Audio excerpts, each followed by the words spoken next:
kinh chiêng sao ít thì có cái đâu sao sống thì có hot láng hot chiêng trên này mình sám cam chiêng nữa bên nòng nữa bưng là đồ bưng làn mắt tẩy hướng tẩy tiên một hình mò khỏi xong một cái hình mè mò họ mày tát sát hong cam bưng đồ bưng làn má in chiêng cho muôn tôi khỏi trên khỏi rất muôn mini nè hảo hắn chỉnh sao nữa bưng đồ bưng làn nữa mà chúc chiêng hay em mà nữa hảo hắn nữa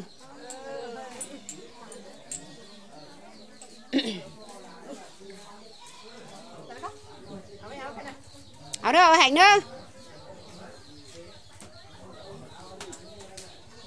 chiếng cana lông in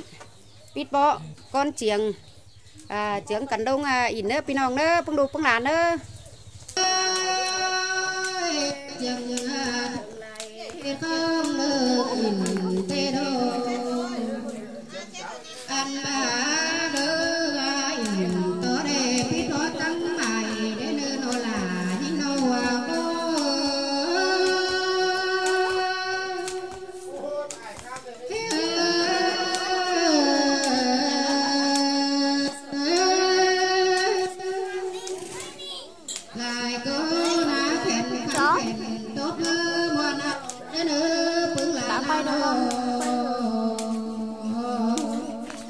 sương cũng đầu sương trong đầu cái mấy anh đến nơi hòa có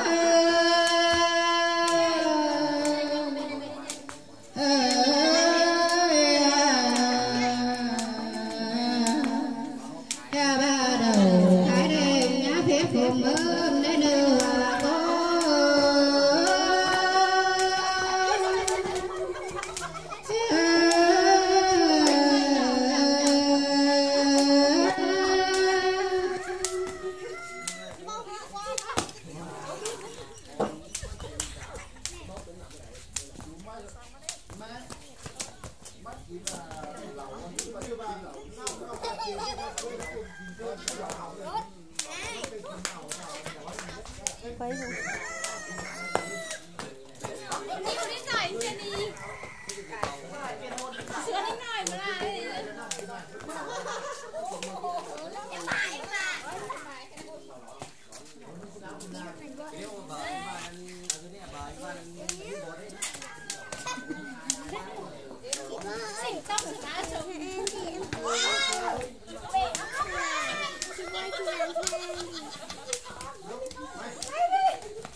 với cầm vừng nó đem cầm vừng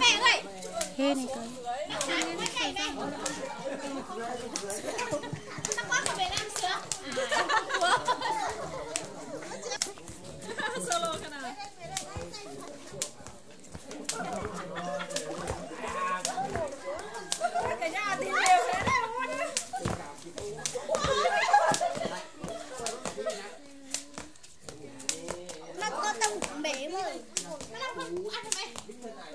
cánh rồi hú cánh dẫn cánh đẩy mà đây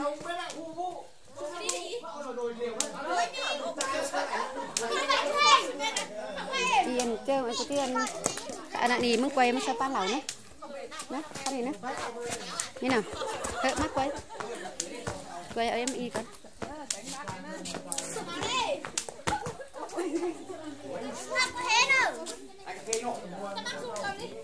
có giúp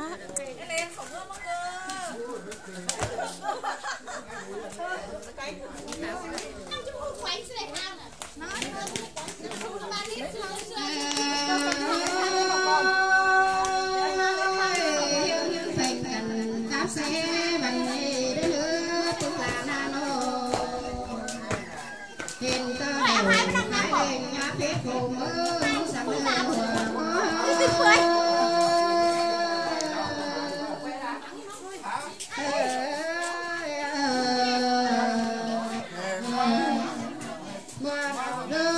kênh Ghiền Mì Gõ để không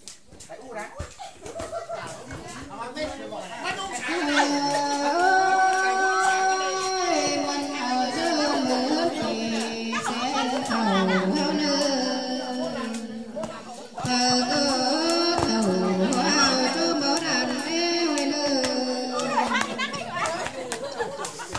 lỡ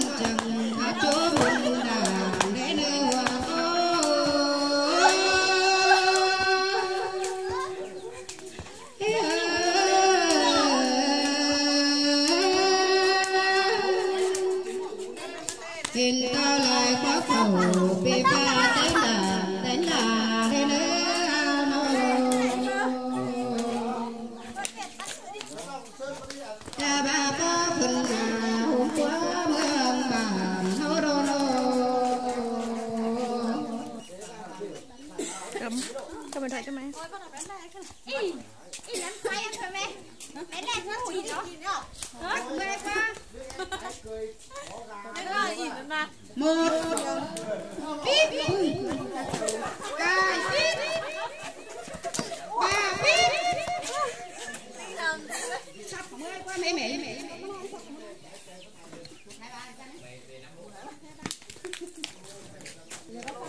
sao sao alo sao 1 2 3 đi Chan. Ăn lẩu mới kín ở đây bà xua nè. Mấy mày út mà lẩu má. Mang trắng bỏ cùng in đấy đâu. Con sao? Em mà này. Cứ là xua em đâu mà. Ăn đi ăn. Áo sao? Phải xua để kín quấy nữa, phải lại để bắt được kín nữa. 1 2 3 Chan. Xua lắm. Ba bạn không biết là 1 2 3 là bé em chưa biết đâu. Áo sao? 1 2 3. Em mà thành đâu này luôn Phải giống mang pin thì gọi. áo đây áo sàn xe đó Chan bật sàn lên đó má bé thử có cái bé nó áo mưa bé này sàn mới là đi xong sáng này xong rồi đó mai này thón xuống đây cái nào thón xuống này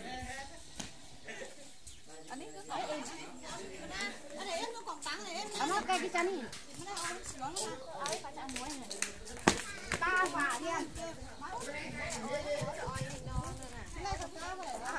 cái gì chân đi chân á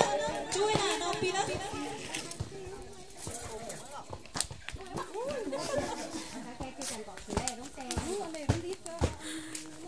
Áo bố hồ bén này út à.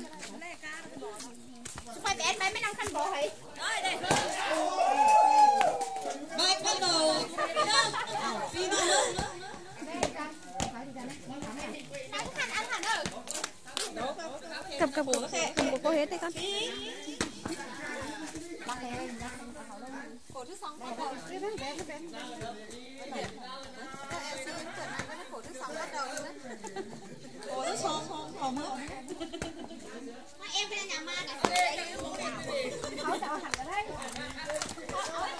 áo em áo lắc non để khỏi không đi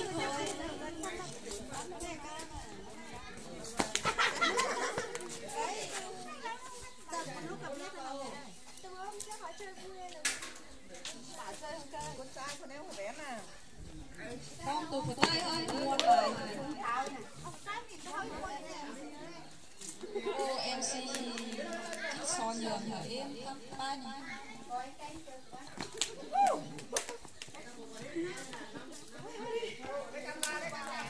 ao mắt kim ao mắt mà đôi nâu không đôi trắng chào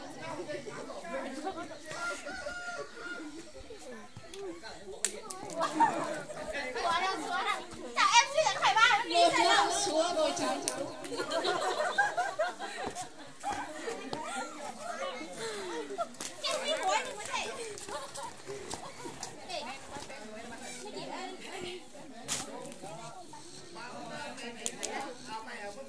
ăn là nó thôi chứ tôm thầm nó bé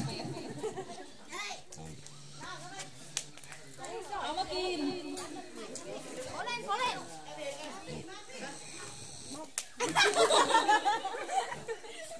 tăng loa tăng anh đừng nhớ tụi mắt ở mấy em hay sụp phản cả đi cha đi hả hốt côn 10 hốt côn ở khoảng 3 côn không à mấy nè 6 quần được phết lại mắc chín bắp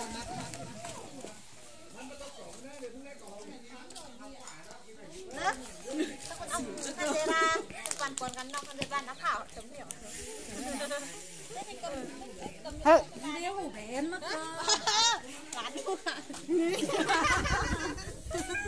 ở tận phai vậy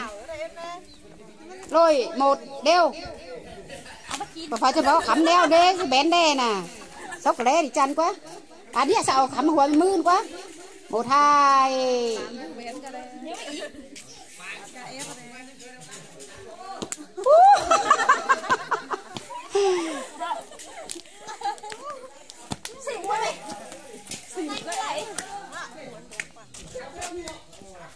nặng núi ấy nào đi núi rồi chứ hay em chuyện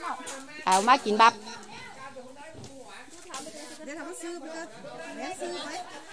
nó chỉ lấy và chấp thôi nàyมันไม่khói oiมันก็chụp con dùng mắt của đeo có tàu mắt ạ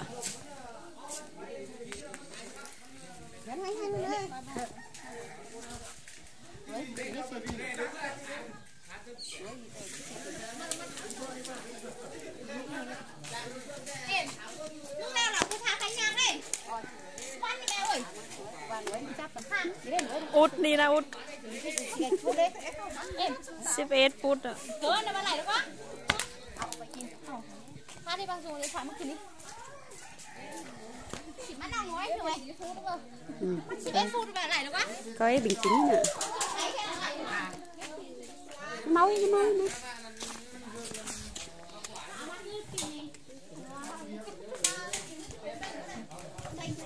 mau đó mau đó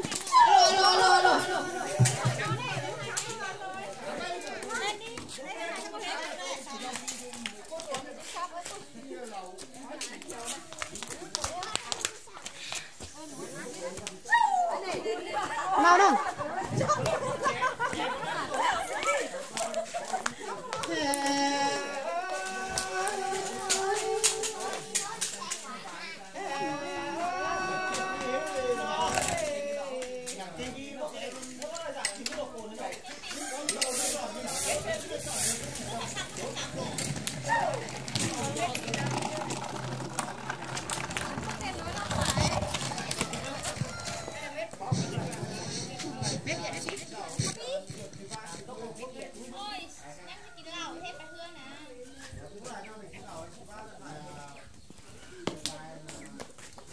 bác con mệt pin y bom nam thay pin y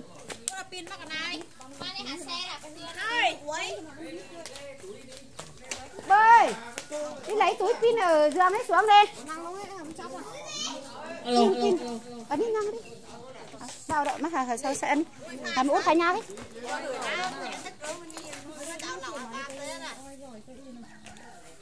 mày thắm hàn hê đeo giấy chắc ngồi đi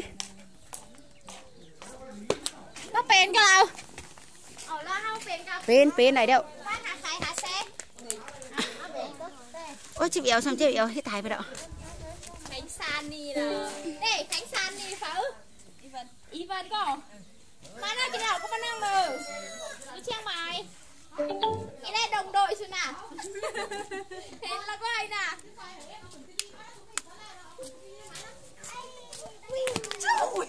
có nơi nè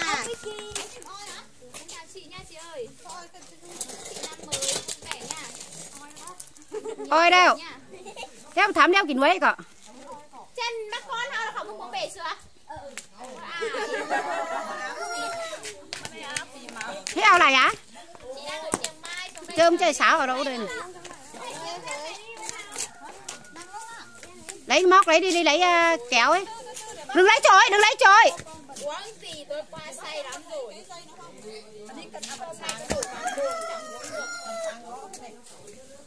áo chổi đi